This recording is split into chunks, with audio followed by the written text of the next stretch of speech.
Hello everyone. आज का हमारा टॉपिक है कि विभाजकता के नियम। विभाजकता होती क्या है? विभाजकता वो होती है जिससे कि हमें यह पता चलता है कि कौन सी संख्या किस अंक से पूरी पूरी भाग हो जाती है। ठीक है, तो चलिए शुरू करते हैं।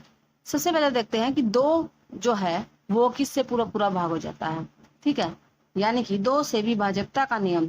जिस संख्या के इकाई का अंक 0, 2, 4, 6, 8 हो, वह संख्या दो से पूरी पूरी भाग हो जाती है। जैसे देखिए 3, 4, 5, 6। ठीक है, इसके पीछे क्या है? 6 है, तो यह संख्या दो से पूरी पूरी भाग हो जाती है। ये देखिए 5, 4, 0। इसके पीछे क्या है? 0 है, तो यह संख्या किससे पूरी पूरी भाग हो जाती है? दो से भाग हो जाती है। मान लीजिए इसके पीछे मैंने लगा दिया 1, तो क्या यह संख्या दो से भाग होगी? आप मुझे कमेंट में ये बताइए कि क्या यह संख्या पूरी पूरी दो से भाग होगी या नहीं होगी। नेक्स्ट देखते हैं 3 से विभाजकता का नियम। ठीक है, 3 से कौन कौन सी संख्या भाग होती है? हमें कैसे पता चलेगा कि 3 से भाग होती है नहीं?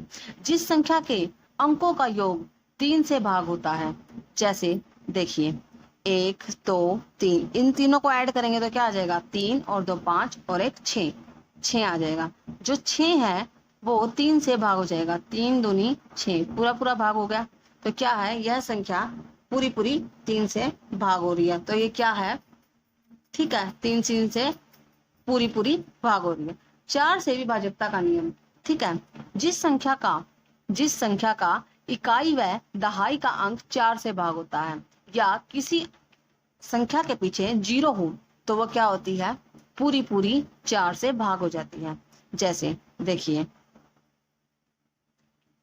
इसके पीछे क्या है? 32 है। ठीक है, यानी कि इसको हम भाग करके देखेंगे पहले कि जो 32 है वो भाग होता है 4 से। 4 अठे 32। ठीक है, पूरा पूरा भाग हो रहा है, तो यह संख्या किससे भाग हो जाएगी? 4 से भाग हो जाएगी। ठीक है, उसके बाद आता है 5 से विभाजकता का नियम। जिस संख्या का इकाई का अंक 0 या 5 हो, वो क्या होता है? पूरा पूरा भाग हो जाता है 5 से। जैसे 4, 5, 6, 5, जो क्या है? पूरा पूरा भाग हो जाता है 5 से। अगर इसके पीछे 0 हो तो ये भी भाग हो जाता है। ठीक है, चलिए एक ऐसी संख्या लेते हैं कि हमें पता चले कि कौन सी किस से भाग होती है। ठीक है, जैसे देखिए 1, 2, 3, 4, 5, 6, 7, 8, 9, 9।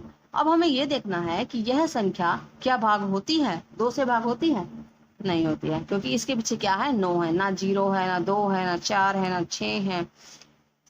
ठीक है, तो ये भाग नहीं होगी।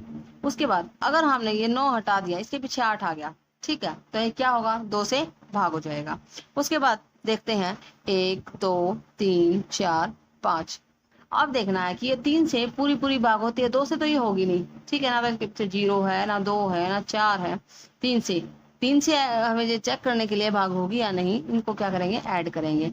5 और 4 9, 9 और 3 12, 12 और 2 14 और 1 15। तो ये क्या हो जाएगी? 3 से पूरी पूरी भाग हो जाएगी। जो 15 है वो क्या होता है? 3 से भाग हो जाता है। जैसे 3 पंजे 15, तो क्या हो रहा है? पूरा पूरा भाग हो रहा है। तो हमें इसी पता चल जाएगा कि 3 से भाग हो रही है। अब क्या करना है? 4 से भाग होगी? 4 से नहीं होगी, क्योंकि ना तो इसके पीछे जो पीछे के अंक है इकाई और दहाई के, वो 4 से भाग होते हैं, और ना ही क्या है? इसके पीछे 0 है। ठीक है, तो ये भाग 4 से नहीं होंगे। हाँ, 5 से हो जाएगा, क्योंकि जिस संख्या के पीछे जो इकाई का अंक होता है वो 0 या 5 होता है, वो क्या होता है? 5 से पूरा पूरा भाग हो जाता है। ठीक है, ऐसे ही और वीडियो देखने के लिए मेरे YouTube चैनल को सब्सक्राइब कीजिए, लाइक कीजिए और शेयर कीजिए।